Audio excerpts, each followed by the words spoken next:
Olá, está começando o DC Notícias Web, seja bem-vindo e você também pode acompanhar conosco através do QR Code que está no canto da tela pelo YouTube. Veja agora os destaques dessa edição. Itaipu lança projeto para a construção de 254 casas populares com investimento de 76 milhões de reais. Altas temperaturas e quem sofre também são os pets. Vamos falar dos cuidados com os bichinhos. Especialista faz alerta para a prevenção na saúde dos homens. O DC Notícias Web está começando.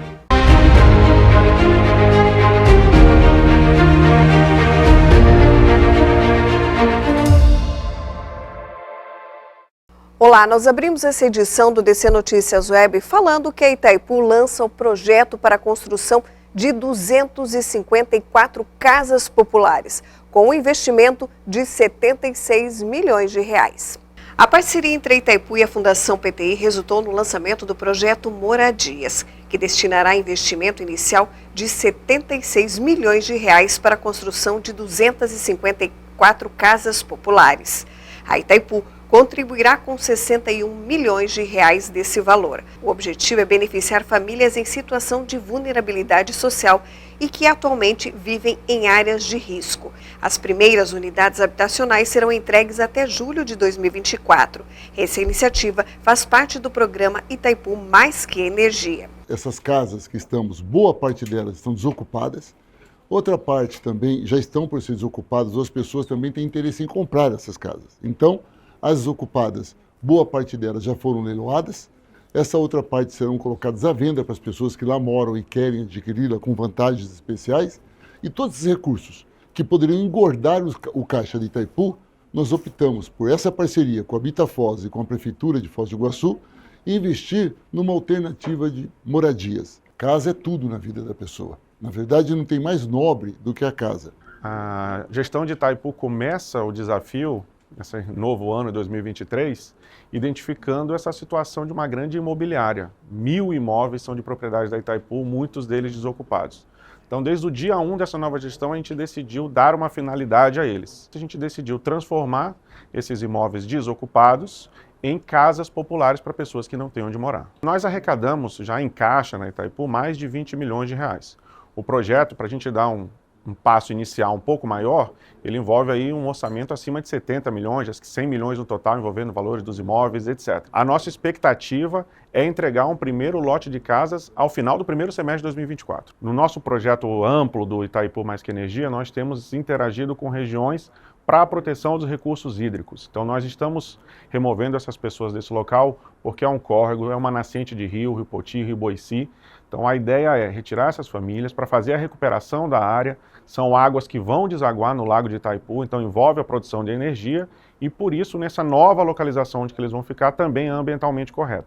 Então é um projeto social, mas também ambiental de proteção dos recursos hídricos. Uma parceria que representa cidadania, representa moradia digna, representa tirar famílias de área de risco, representa tirar famílias de áreas insalubres e colocá-las num local digno e na sua própria moradia. Ou seja, é dar uma propriedade para um cidadão que sempre carregou nas costas o peso de ser desamparado. Então, acho que esse convênio tem um significado histórico para Foz do Iguaçu, porque a Itaipu Binacional está realmente promovendo aquilo que é mais digno para o ser humano, ter o seu local para morar, e eu estou muito feliz com essa parceria que a Prefeitura está fazendo com a Itaipu. A Foz Habita vai dar assistência nessa perspectiva social para os moradores. Então, estão cadastrados, as famílias estão cadastradas, vamos acompanhando todo esse processo de mobilização para o procedimento de reassentamento. Então, todas essas questões envolvem a atribuição do Foz Habita nesse convênio. O Foz Habita também cuida para que outras famílias não venham a ocupar essas áreas? Isso, o Foz Habita também possui fiscais no seu corpo de servidores e juntamente com outros setores da Prefeitura, vamos estar trabalhando em alinhamento, em união, para evitar novas ocupações na área, ao mesmo tempo que nós estamos com esse projeto para atender essa demanda histórica da Vila Brás, um local de calamidade pública na perspectiva ambiental, que quando chove é uma demanda histórica de alagamento na casa das famílias. Então, por isso, a gente tem que fazer com muitas mãos esse acompanhamento do projeto. A FAMPEPAR e o SEBRAE comemoram em Foz o Dia da Microempresa com debates sobre pequenos negócios. Foz do Iguaçu recebe amanhã a 9ª semana da micro e pequena empresa. E quem vai conversar com a gente sobre esse assunto é o Alessandro Coelho, consultor aqui do SEBRAE. Alessandro, o que vocês vão discutir amanhã aqui no SEBRAE? Então, amanhã a gente realiza a 9ª Semana da Micro e Pequena Empresa, e esse evento vai ser um evento onde nós vamos discutir ali uma comemoração da Semana da Micro e Pequena Empresa, realmente um dia onde nós vamos falar um pouco sobre o ambiente de negócios e fortalecer esse ambiente que as micro e pequenas empresas vivem. Então, assim, desde o surgimento da microempresa, que foi em 1984, a microempresa ela ficou conhecida nacionalmente. Então, essa semana, ela comemora esse dia, né? E essa semana, ela representa do dia 18 ao dia 27, né? Realizando em vários municípios, e Foz do Iguaçu recebe no dia 23 esse evento aqui. A abertura foi em Maringá, e quem pode participar desse evento aqui em Foz? As micro e pequenas empresas, elas devem confirmar a participação, então qualquer micro e pequena empresa pode participar, desde que ela confirme sua participação. Então, quem está organizando esse evento é a FAMPEPAR, que é a Federação das Micro e Pequenas Empresas do Paraná, e aqui em Foz, a organização por conta da AMIFOZ, que é a Associação das Micro e Pequenas Empresas de Foz. Então, ele pode entrar em contato com a DEISE ou com a AMIFOZ e fazer a inscrição com eles. A gente teve uma evolução muito grande, Elisângela, nos últimos anos, no que diz respeito à micro e pequena empresa, e principalmente em Foz do Iguaçu. Na desburocratização, a gente avançou bastante, acesso a crédito. Então, a gente vai falar sobre acesso a crédito amanhã e também vai falar sobre novas oportunidades de negócio. A Semana da Micro e Pequena Empresa, vocês esperam receber quantas pessoas? Então, a gente tem um auditório aqui preparado para cerca de 70 pessoas, então a gente espera ter esse público hoje aqui. E a ideia é a gente falar sobre crédito orientado e também vamos fechar ali com uma palestra de transformando ideias em oportunidade de negócio.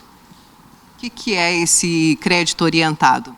Na verdade, o crédito orientado são as linhas de crédito e como ele pode ter acesso a essas linhas de crédito de forma consciente, como ele pode utilizar esse crédito de forma consciente mesmo. Veja a seguir: Estado lança campanha contra a dengue.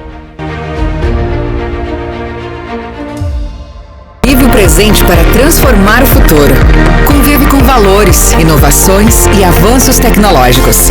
O colégio valoriza as conquistas e a evolução do aluno, incentiva o empreendedorismo e conecta o mundo com programas internacionais. Colégio Monjolo, completo e cada vez melhor. Trabalho que dá resultado.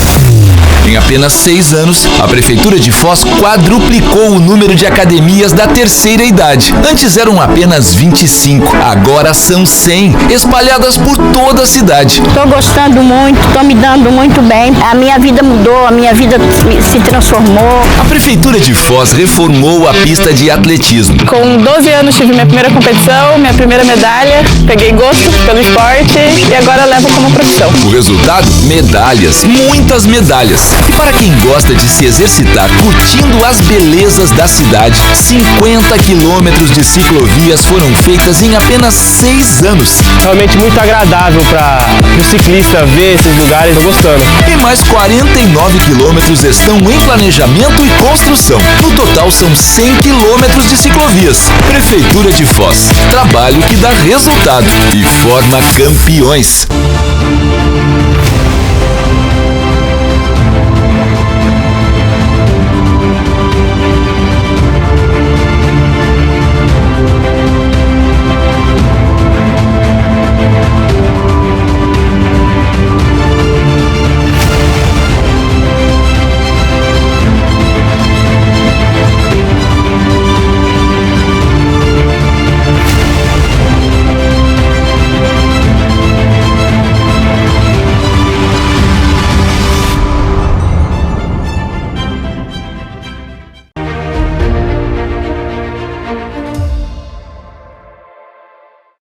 De volta com o DC Notícias Web, agora falando que em reconhecimento ao projeto Horta Solidária, uma parceria do 14º Batalhão da Polícia Militar e da Justiça Federal, a Câmara concedeu uma homenagem à Polícia Militar.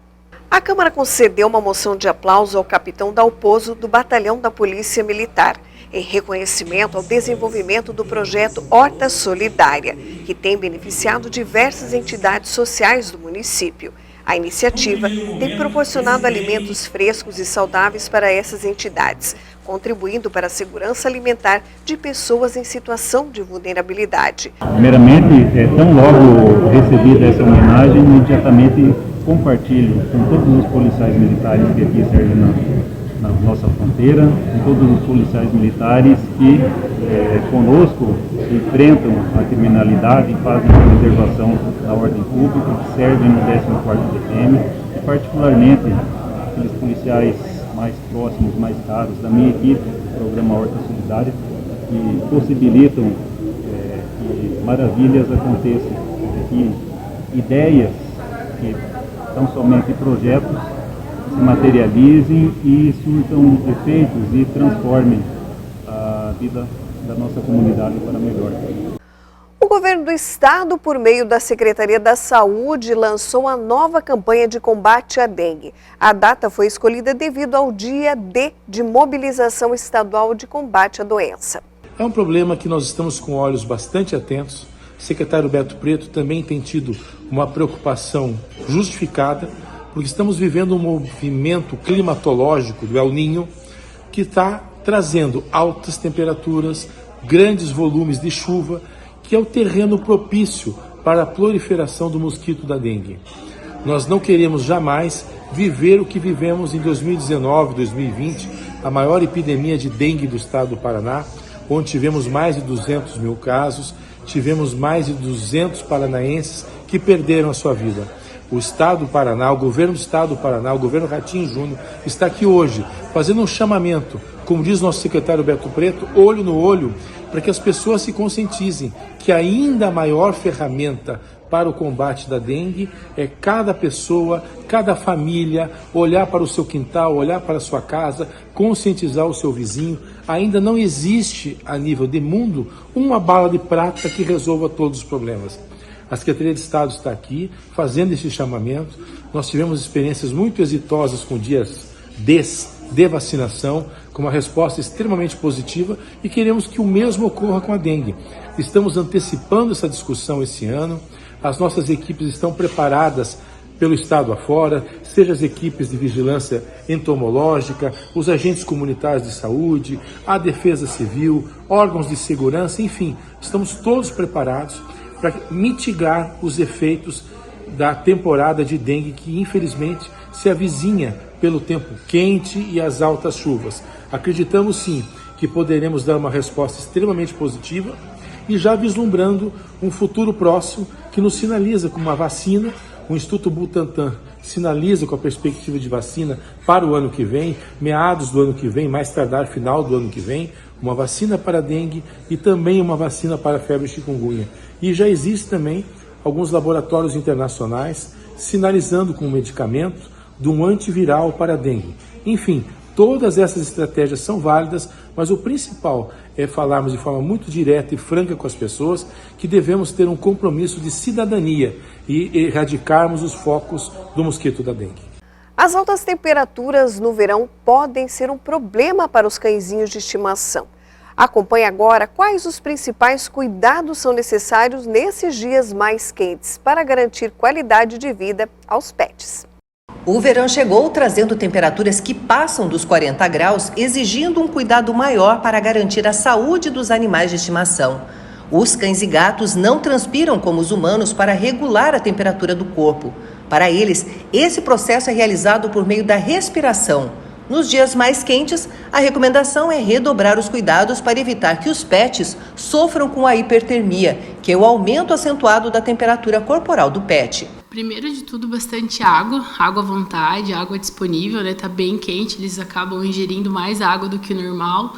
Principalmente o pessoal que tem pátio, bastante pátio em casa, garantir sombra, né? Tem que ter certeza que em todos os períodos, de acordo com a mudança do sol, tenha sombra em casa para esse pet e que a água também esteja na sombra, né? Então a água é o primordial nesse calor para manter eles seguros, né? A gente sempre garantir, veja, o sol hoje está aqui, vira para lá e em tal momento fica sombra. Então garantir que essa água fique o dia inteiro na sombra. Principalmente o pessoal que sai cedinho e volta no final do dia em casa, colocar mais bacias de água, pote grandão, tem uns bebedouros automáticos aí. Então o ideal é garantir que eles tenham água limpa, fresca, o dia inteiro ali, para garantir que eles consigam pelo menos irem se reidratando conforme eles vão perdendo o calor.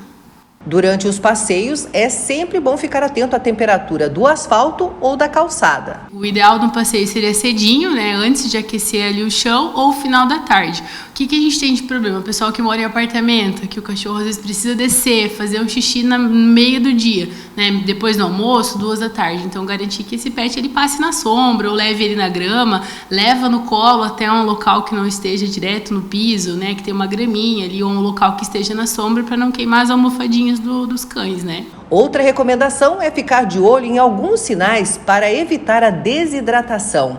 Tem que ficar muito atento, a gente chama de hiperventilação. Normalmente eles ficam com a linguinha para fora porque é como eles liberam o calor. Então quando ele tá com a língua para fora, mas muito ofegante, excessivamente, essa língua muito escura, essa hiperventilação, dependendo o nível, ela pode levar o pet até a óbito, né? Então tem que ficar muito atento. A questão da desidratação a gente vê muito mais pela pele, mas o sinal de calor principal é a hiperventilação. Então quando eles ficam muito ofegantes, a linguinha não tá aquele rosadinho, já tá mais para um vermelhão roxo, tem que ficar atento, tem que resfriar esse pet, colocar no ar-condicionado, no ventilador, dar uma aguinha gelada, né? Mas tem que ter cautela também, porque não pode assim, meu cachorrinho tá passando mal, vai lá e joga água gelada. Pode dar um choque térmico e levar esse pet a óbito. Então tem todo um processo de cuidado nessa hipertermia que a gente chama. Cães com pelagens mais curtas e claras precisam de protetor solar quando estiverem expostos ao sol. Pitbull, esses pelinho curto sem raça também, tem que cuidar sim, principalmente nas regiões despigmentadas, que é aquele cachorro que tem o quê? O nariz rosinha em cima, a orelha. O nariz do pug ele é pretinho, esse tem que ter cuidado com o focinho achatado para não hiperventilar. Mas a questão é daquele nariz rosinha em cima aqui, sabe? Que ele é bem rosinha, a orelha é bem rosinha também. Então os cães com menos pigmentação que são mais propensos a problemas por conta do sol. O pelo curto também favorece porque é uma proteção a menos, mas é muito mais a pigmentação da pele. Então quanto mais rosinha, sabe aquela barriga do cachorro bem rosinha, aquele coxinho bem rosinha? Então esses que precisam de bastante cuidado, bastante cautela com o sol. Tomando todos esses cuidados, é só aproveitar a estação e se divertir com as travessuras dos melhores amigos. Veja a seguir, especialista alerta para cuidados e prevenção na saúde do homem.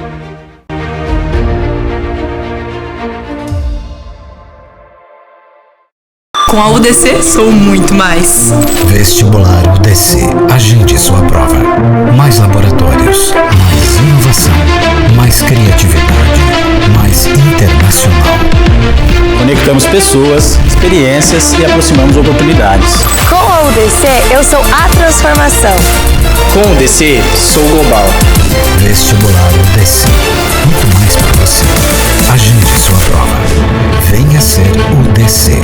Trabalho que dá resultado. Em apenas 6 anos, a Prefeitura de Foz quadruplicou o número de academias da terceira idade. Antes eram apenas 25, agora são 100, espalhadas por toda a cidade. Eu descobri que tem muitas atividades que nos é proporcionado e que muita gente não sabe, e eu tive a felicidade de descobrir isso. Eu não vejo a hora de chegar o dia de terça e quinta para vir pro grupo. Prefeitura de Foz, trabalho que dá resultado.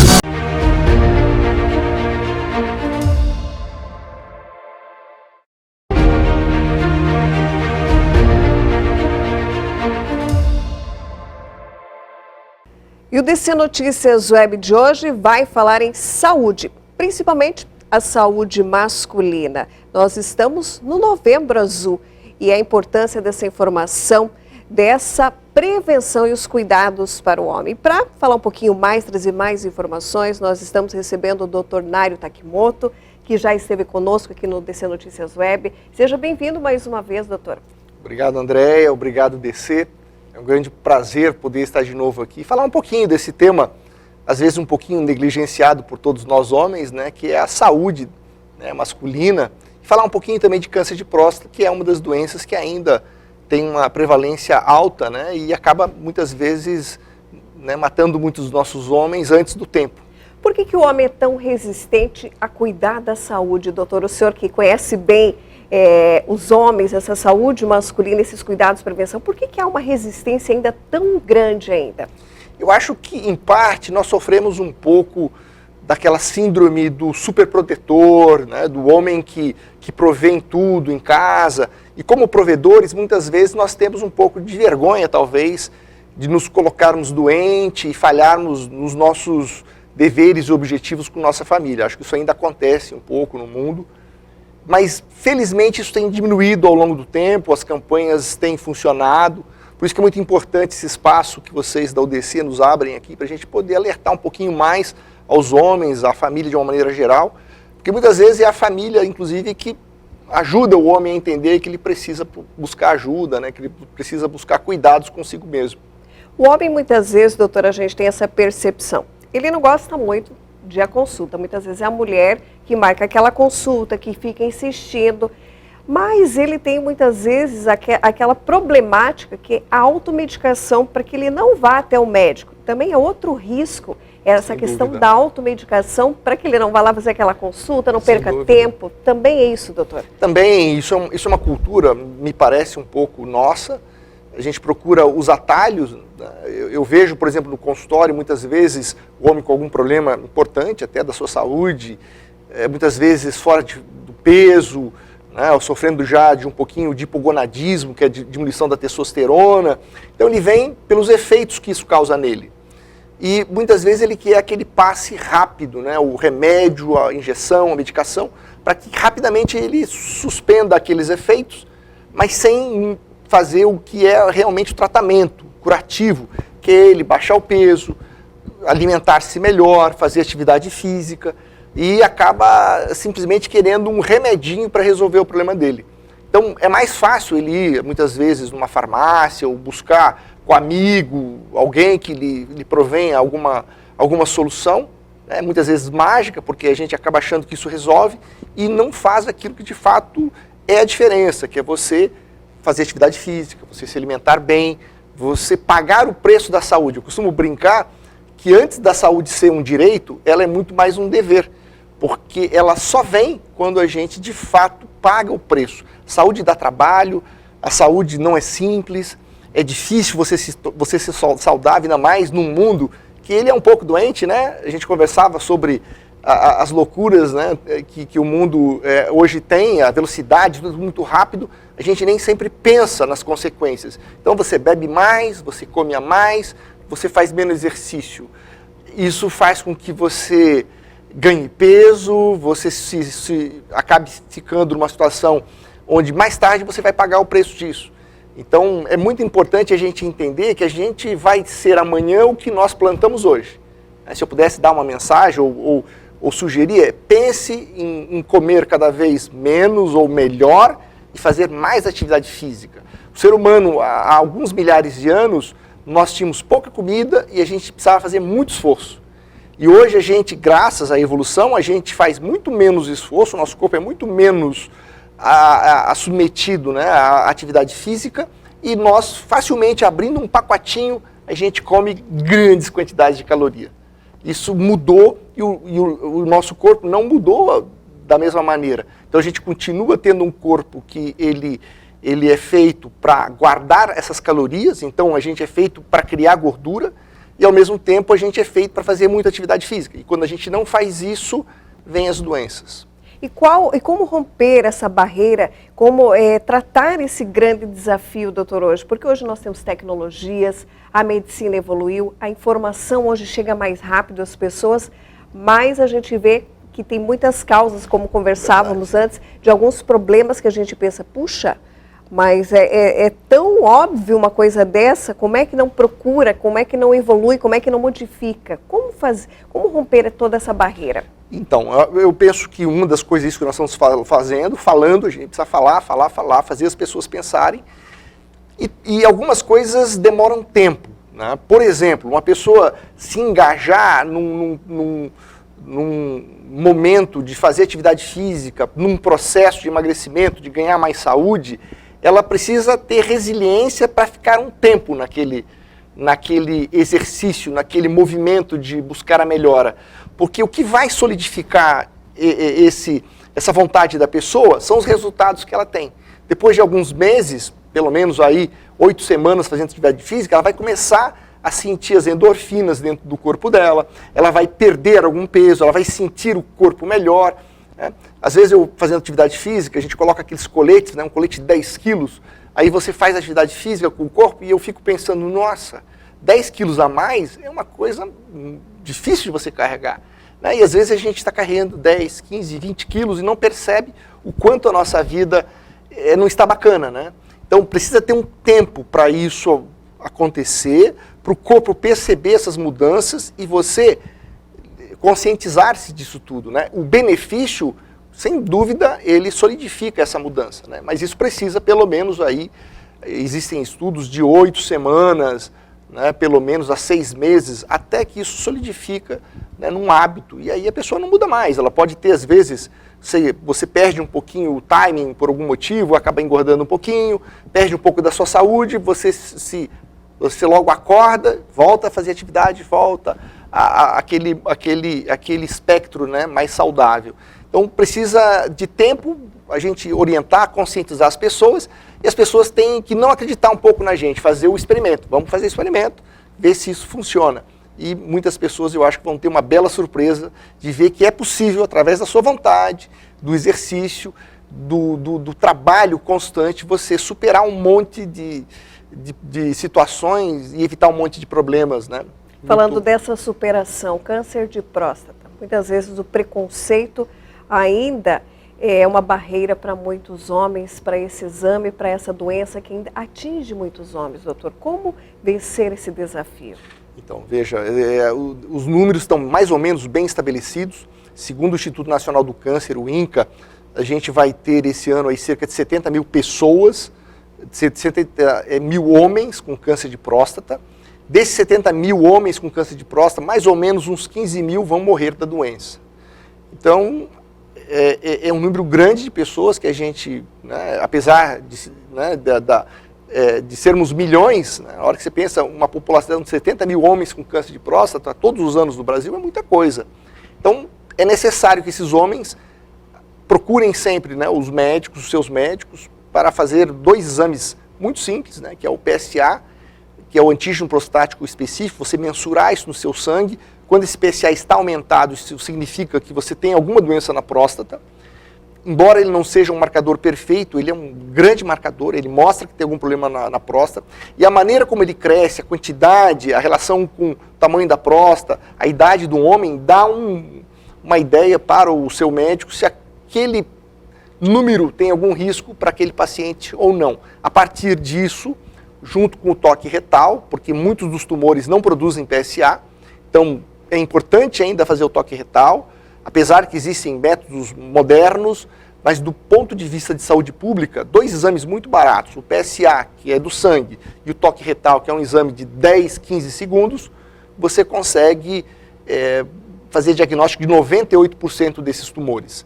Então, com isso, você fazendo o diagnóstico precoce, se a gente cada vez mais fazer o diagnóstico precoce, a gente vai cada vez mais ter menos homens morrendo da doença e cada vez mais tendo homens sendo submetidos a tratamentos cada vez menos invasivos. É isso que me parece o mais racional. É você fazer o diagnóstico precoce. Quando tem o diagnóstico precoce, nem sempre você vai ter que ser tratado do ponto de vista cirúrgico, radioterápico. Muitas vezes você pode só fazer aquilo que a gente chama de vigilância ativa, tem muitos pacientes que a gente faz isso.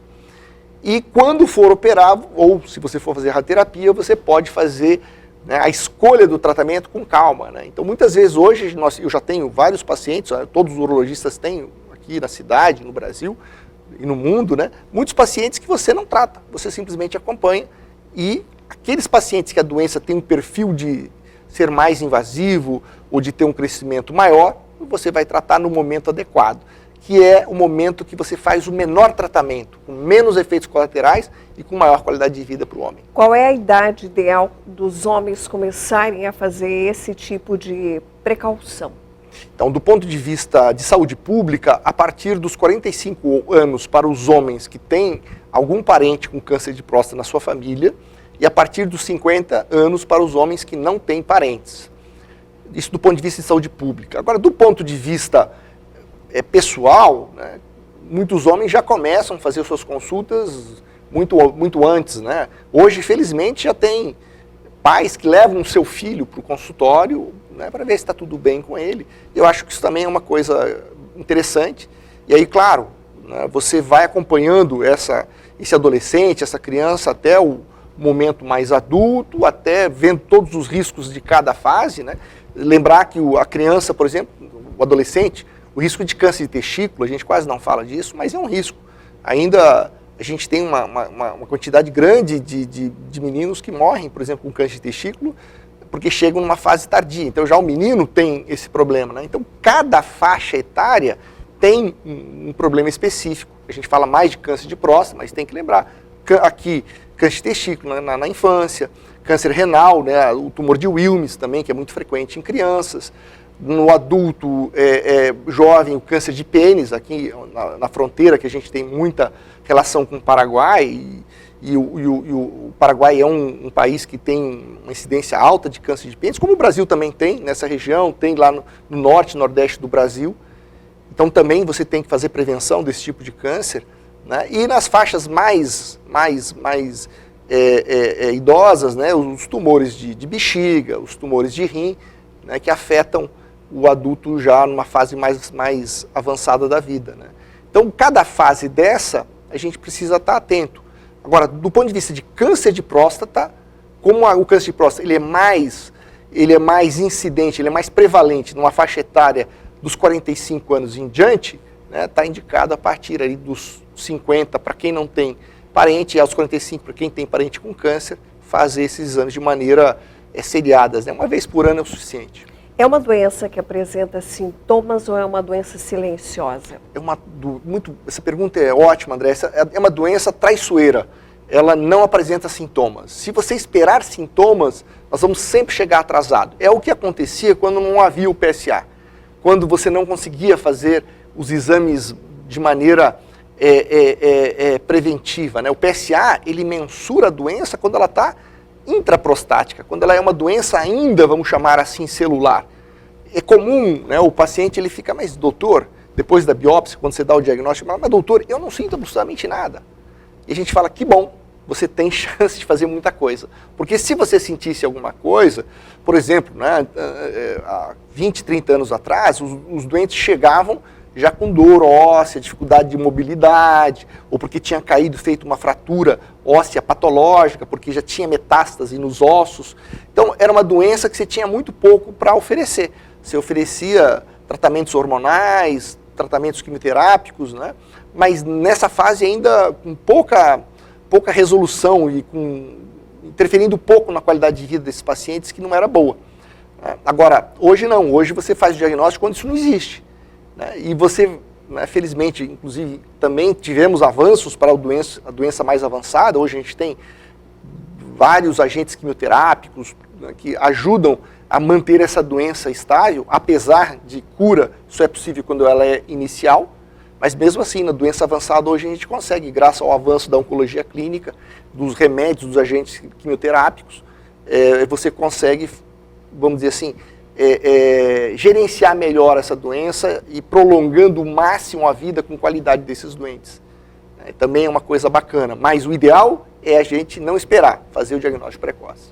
Esse atendimento hoje é encontrado pela rede pública, doutor? Felizmente é encontrado. Aqui em Foz do Iguaçu, a responsabilidade é feita, muito bem feita pelo CACOM, que está localizado no Hospital Ministro Costa Cavalcante, onde todos os pacientes são atendidos pela rede, com a maior parte, né, dos tratamentos disponibilizados lá, como radioterapia, quimioterapia e, obviamente, as cirurgias. Vencer as barreiras, manter a saúde e procurar um especialista. Eu acho que é essa a receita, né, doutor? Essa é a receita. Cuidar-se o máximo possível, coma bem, alimente-se com cuidado e com inteligência, procurando sempre baixar aí o máximo as suas calorias e fazer atividade física. E não esqueça de visitar o seu médico, pode ser um clínico ou um urologista, conforme a pessoa desejar, para que faça os exames periódicos, né? E dessa maneira, aquilo que você não conseguir controlar pela mudança de hábito saudável, o médico vai ter habilidade de fazer o diagnóstico na fase adequada e você vai ter um especialista e com isso você vai viver melhor.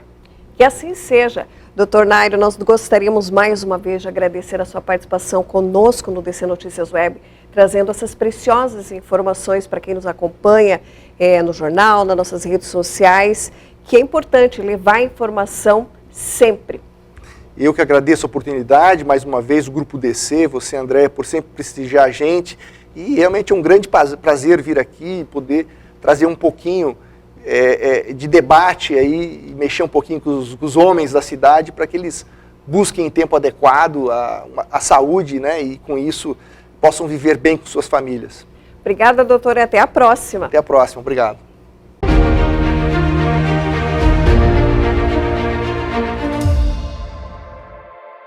E o DC Notícias Web de hoje vai ficando por aqui, agradecendo mais uma vez a sua companhia conosco. Fique também com a gente nas redes sociais oficiais. Até amanhã.